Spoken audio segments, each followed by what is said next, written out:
Basic যে কাজ সীমান্ত রক্ষা, চোরাচালান প্রতিরোধ, এগুলির পাশাপাশি আমরা সবসময় চেষ্টা করি সীমান্তের লোকজনের পাশে থাকতে। এর আগেও আপনারা আমাদের বিভিন্ন রকম কার্যক্রম দেখেছেন।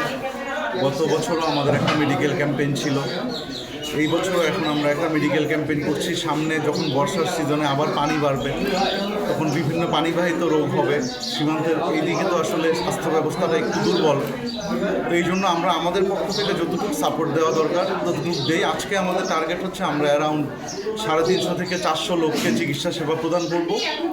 সকাল থেকে শুরু করেছি, ইনশাল্লাহ আমরা বিকাল পর্যন্ত কন্টিনিউ করব। ভালো সাড়া পাচ্ছি, লোকজন আসছে, বিনামূল্যে আমরা ওষুধ প্রদান করছি, সবার মুখে হাসি দেখছি। এটাই আমাদের আপাতত প্রাপ্য। আপনারাও আমাদের জন্য দোয়া করবেন, আমাদের এলাকার লোকজনকে একটু উদ্বুদ্ধ করবেন যাতে তারা বিজিবিকে সহায়তা করে এবং বিজিবি যাতে তার কাজ আরও তাদের সহায়তায় করতে পারে। যদি এইটা পারে তাহলে সীমান্তে যে কোনো ধরনের প্রবলেম বিজিবি এলাকার মানুষজনকে একসাথে করে মোকাবেলা করতে পারবে। আপনাদের সবাইকে ধন্যবাদ।